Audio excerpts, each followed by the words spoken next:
ध्यान कहीं दूसरी जगह लगा हुआ होता है तो परवाह नहीं होती, विकल्प नहीं आता। इसी तरह से जिन ज्ञानियों का मन, जिन साधकों का ध्यान अपने आत्मा में लगा हुआ होता है, उन्हें इन परिचय आदि की परवाह नहीं होती। कितना बड़ा प्लस पॉइंट है। हाँ, वो मुनिराज क्या करते होंगे, क्या ट्रिक है यार, वो क्या कला है भाई साहब। कभी कभी सोचता हूं मैं ऐसा, ये कौन सी कला है उनके पास में। सर के ऊपर सिगड़ी जल रही है, गज कुमार मुनिराज ध्यान अवस्था में बैठे हुए हैं। किसने जलाई थी सिगड़ी? उनका ससुर सोमिल सेठ। कैसा उनको, जब ऐसे जंगल में बैठे हुए थे, घटना क्या घटी थी प्रवीण भाई? ऐसी घटना घटी कि वो संबंध तय हुआ और बाद में दीक्षा लेकर के चले गए, शादी नहीं की, ये दीक्षा लेकर के चले गए। तो बाद में वो जो सेठ था वो जंगल से गुजर रहा था और गुजरते हुए उसने देखा ये वही है जिसने मेरी बेटी की जिंदगी खराब की है, इसकी वजह से मेरी रातों की नींद उड़ गई है। अब मैं भी देखता हूं इसको, क्या करूं सोचता रहा। और वहां पास में जो मिट्टी थी, उस मिट्टी को वहां सर में बांधा, पाल बनाया उसका, और वहां घास फूल डाल करके आग लगा दी उसमें, पूरी की पूरी खोपड़ी जल गई।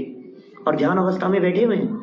ये कैसा ध्यान है, कैसा हो सकता है ये कैसे पॉसिबल है? ये समझ में नहीं आती बात हमारे को। जब हम प्रथमानुयोग के ग्रंथ पढ़ते हैं, जब हम उन साधकों की अवस्थाओं को देखते हैं, तो हमें लगता है ये कैसे हो सकता है, ये कैसे संभव है।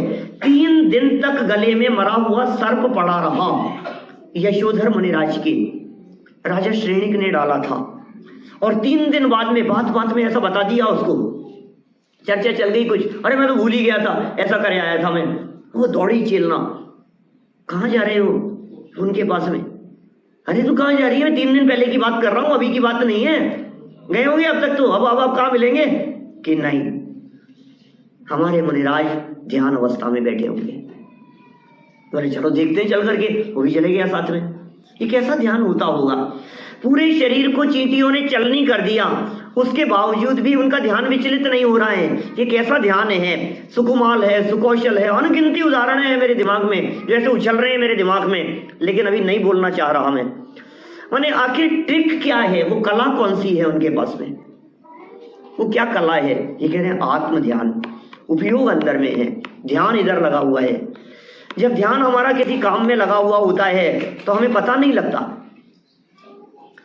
एक बहुत पुराने कुछ पंक्तियां याद आ रही है, कुछ शेर किसी का लिखा हुआ है। उनके आकर चले जाने की खबर भी ना हुई।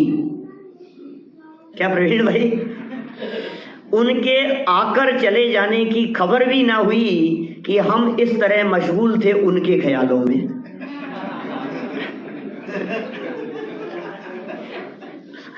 ध्यान कहाँ था? ध्यान इतना लगा हुआ था कि हमें पता ही नहीं लगा, क्या हमें मालूम ही नहीं चला।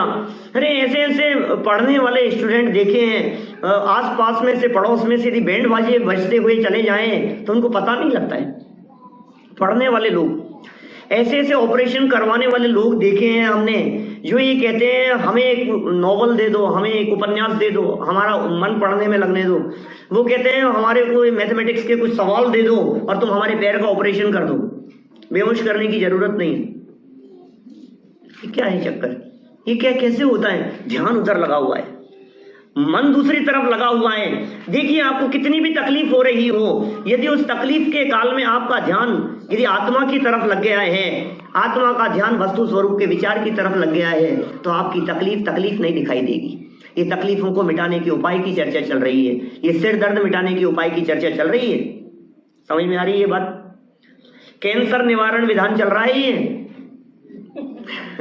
क्या? सारे हार्ट की प्रॉब्लम्स के सॉल्यूशन है, मनीष जी के पास नहीं जाना पड़ेगा आपको। क्या? सारी प्रॉब्लम्स के सॉल्यूशन है यहाँ, आपको किसी और के पास में भागने दौड़ने की जरूरत नहीं है। अरे भाई साहब, घुटनों का दर्द मिट जाएगा। यहाँ तो कम है, घुटनों के दर्द वाले है ही नहीं, सब जवान लोग हैं। सच में मेरे को बहुत आनंद आया यहाँ इतने युवा साथियों को सबको देख करके। कम जगह दिखते हैं, लेकिन भाई संगत